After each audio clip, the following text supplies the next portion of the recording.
ஒரு விஷயம் கேள்வி கேட்டா தெரிஞ்சா பதில் சொல்லணும். நீ வன்மத்தை கொட்டும்போது சிக்கன பத்தியார், நீ வன்மத்தை கொட்டிக்கிட்டே வரும்போது சிக்கன பார். 13 பேர் வீட்டுக்கும் போன மனுஷனை வந்து நீ தூத்துக்குடிக்கு போனியான்னு கேட்கிற, அவர் ஃபாரின்ல இருந்தாரான்னு கேட்கிறாரு. ஃபாரின்ல இருந்தாரான்னு கேட்கிற. அதுவே தெரியலடா உனக்கு. தப்புங்க.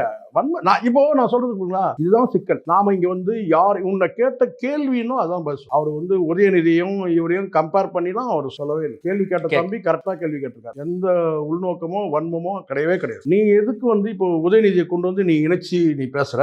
அப்ப நாங்க எத்தனை கேள்வி போடலாம் தெரியுமா? நீ சொல்லிதான் தெரியணுமா எங்களுக்கு? உதயநிதி வந்து அவங்க தாத்தா அரசியல், அவங்க அப்பா அரசியல், நீ சொல்லிதான் எங்களுக்கு தெரியணுமா? அப்படித்தானே சார். உங்களை விட நான் முன்னாடியே சொல்றேன் கேட்டா, அப்பாவது இந்திய அரசியல் வந்து கூர்ந்து கவனிக்கிறதுக்கு 30 ஆண்டு காலம் ஆச்சு. தாத்தாவை அப்பாவை வந்து பார்த்தீங்கன்னா 40 ஆண்டு காலம் ஆச்சு. சனாதனன்ற ஒரே வார்த்தையில ஒட்டுமொத்த இந்தியாவும் வந்து உதயநிதி திரும்பி பார்த்து அதை நான் தான் சொன்னேன். இந்த வார்த்தையை நான் தான் பேசுறேன். எல்லாருக்கும் தெரியும். இங்க நீங்க இந்த சிண்டு முடிக்கிற வேலையே வேணான்ற நான். இதை விட நீங்க கூவத்தூர்ல போய் வழக்கமா என்ன வேலை செஞ்சோம் அதை செஞ்சிடலாம்.